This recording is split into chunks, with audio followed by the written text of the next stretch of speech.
Greetings from Delhi Medical Association and eMedi News. Welcome to the show Chat with Dr. KK. We have with us Dr. Ashok Jain, who is visiting from Houston, who is a psychiatrist. Welcome to our country and your own country. Yes. And welcome to our show. Thank you. You have recently heard about the gang rape which has shaken the whole world. Yes. And I'm going to talk about is the psyche behind rapist. Absolutely. Psyche behind rape. I'm saying paraphiliac versus non-paraphiliac. One is increased urge, and second is the offense that non-paraphiliac, where you have something for your ego, you are trying to rape somebody. Absolutely. Just elaborate. Yeah, the psyche rape behind is a lot of people don't realize that rape is not only a violence against a female, it's a violence against humanity. Basically, you are absolutely right, Dr. KK, that it is whether the ego is superseding the act or not. So the important thing to realize over here is it's not the sexual part the rapist is after. It is complete dominance.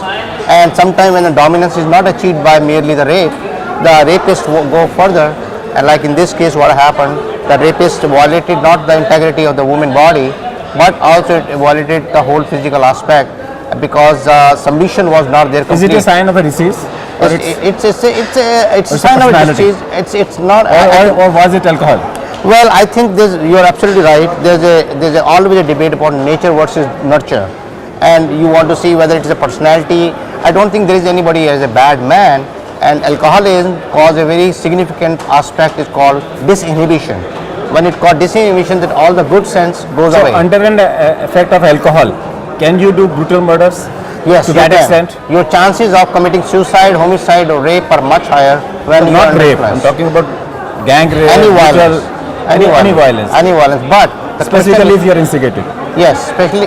Well, again, the question is over here whether your ego is subjugating the whole personality of the other person or not. Now, alcohol can contribute to that, but if you say alcohol is the cause of it, no.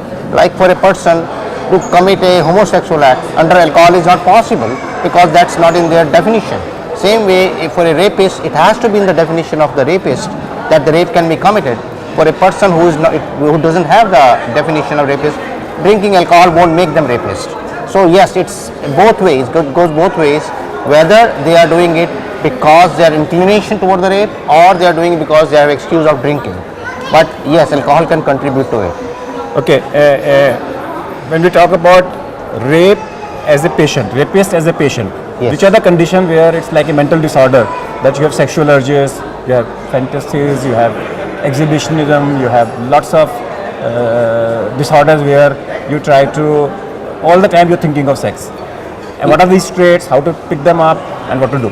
That's a very good question, Dr. KK. See, the thing is that the sexuality is a very integral thing, and there's a lot of times when especially like in the close setting in India, when there is a sexual violation in childhood, a lot of women grow up resenting sex. Sex is violence, they're not knowing.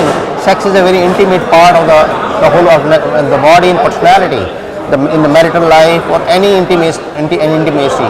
So yes, sexual disorders are much more common when there is any sexual violation, either by rapist or by the sexual perpetrator. What can be the percentage? It can vary because it's so much underreported.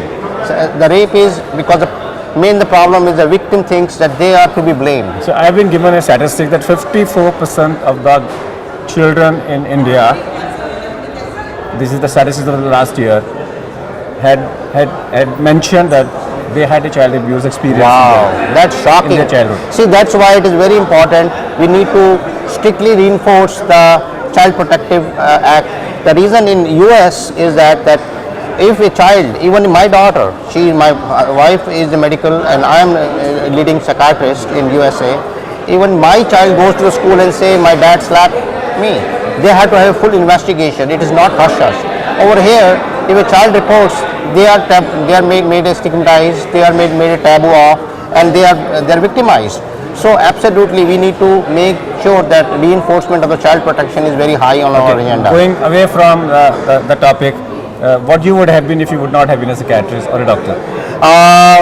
I looking back, thinking about, initially I wanted to be surgeon. I got admission in surgery, and but after 6 If months, you would not have been a doctor, what you would have become? I would be social reformer. Social reformer. We have in this particular case, one of the rapists is a juvenile, so he is not being trial in an adult court. He's in juvenile court where the maximum punishment is 3 years. So from his psyche point of view, what do you feel?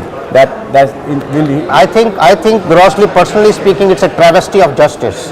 In US, what we do is, if any after 16 years, any child or adolescent, you can say, commits a crime, they can be certified as adults. And I don't know, I think there is a clause in Indian Penal Code that after 16, no, there is none. No. Well, that's a travesty. The charge sheet has already been filed against him. He is in a juvenile act. He will not get a imprisonment more than 3 years. No, All Western countries after 16 years they can be certified, depending on the judge's order. They can be certified as so adult. it is not chronological age, it is the biological age. It's a biological issue. So biological and chronological age are different. And the maturity, mental maturity too. In this case, the 17-year-old or 17.5-year-old instigated the violence also, we heard. So how can he not be penalized and just go off on probation in few months is Do unthinkable. you feel that first of contact, the policeman who comes, reaches at the assault place should be trained in first aid, Absolutely. empathy and first aid? Absolutely. Lot of times I have a lot of police officers as my patients because they get traumatized by looking at the body, the violence. It's not a natural sight, and they have to treat the victims. They have to witness all those homicides, suicides. They have a lot of a disease called post-traumatic stress disorder. The post-traumatic PTSD is very common in females of the rape victims, as well as even the police officers who are treating them.